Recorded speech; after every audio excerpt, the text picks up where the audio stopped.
ഇന്നത്തെ fancy number ആണല്ലോ. 2 മണിക്ക് മുമ്പ് തീർക്കാൻ വേണം. ആ പ്രദീപേ, എത്ര നാളായടാ കണ്ടിട്ട്? നീ ഗൾഫ് നിർത്തി വന്നൊക്കെ ഞാൻ അറിഞ്ഞായിരുന്നു. 2 വർഷമായി. വീട്ടിൽ നിന്ന് മാറി അയക്കാൻ പറ്റാത്തൊരവസ്ഥയാണ്. 2 വർഷമായല്ലേ? നമ്മൾ തമ്മിൽ മിണ്ടിയിട്ട് ഒരു 10-15 വർഷമല്ലോ ആയിട്ടില്ലടാ. കൃത്യമായിട്ട് പറഞ്ഞാൽ നിന്റെ കല്യാണത്തിൻ്റെ തലേന്നാണ് നമ്മൾ പിണങ്ങിയത്. നീ പണ്ട് തൊട്ട് എൻ്റെ ഈ വയ്യാത്ത കാലിനെ കുറിച്ച് കളിയാക്കുമായിരുന്നു. പക്ഷേ നീ കൂട്ടുകാരനായതുകൊണ്ട് എനിക്ക് അതൊന്നും ഒരു പ്രശ്നമല്ലായിരുന്നു. പക്ഷേ നിന്റെ കല്യാണത്തിൻ്റെ തലേന്ന് കൂട്ടുകാരും ബന്ധുക്കാരും ഒക്കെ ഇരുന്നപ്പം നീ കളിയാക്കിയില്ലേ, അപ്പോൾ എൻ്റെ കയ്യിൽ നിന്ന് പോടാ. നിന്റെ കല്യാണത്തലേന്ന് ഞാൻ അങ്ങനെയൊന്നും പറയാൻ പാടില്ലായിരുന്നു. എടാ മനോജെ, നിന്നെ പണ്ട് കളിയാക്കിൻ്റെ എല്ലാം ശിഷ്യ എനിക്ക് കിട്ടിയടാ. എൻ്റെ മോന് നിന്നെ പോലാ.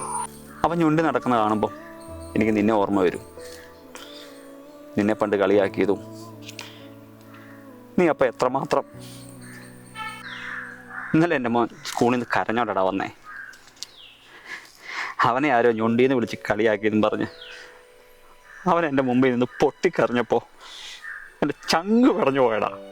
നീ ഇനി എന്നെ ശപിക്കരുത്, എന്നോട് ക്ഷമിക്കേ.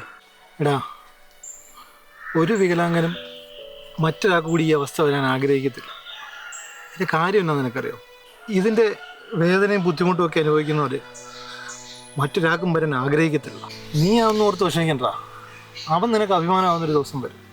നിന്നെ കണ്ടൊരു ക്ഷമ ചോദിച്ചപ്പോൾ എനിക്കൊരു സമാധാനമായത്. എന്നാ കാണാം. എന്നാ ശരിടാ, ഇടയ്ക്കിറങ്ങാം.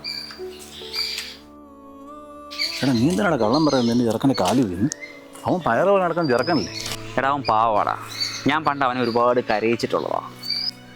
ഇപ്പോൾ ഒരുപാട് വർഷങ്ങൾക്ക് ശേഷം കാണുമ്പോഴേ എനിക്കും അതേ അവസ്ഥ തന്നെയാണെന്ന് അറിയുമ്പോൾ അവനൊരു സമ്മാനം കിട്ടുവാണെങ്കിൽ കിട്ടിക്കട്ടോ എന്നോർത്ത് പറഞ്ഞതാ. അതും നേരെ. പക്ഷെ അവൻ എന്നെ തോൽപ്പിച്ച് കളഞ്ഞതാ.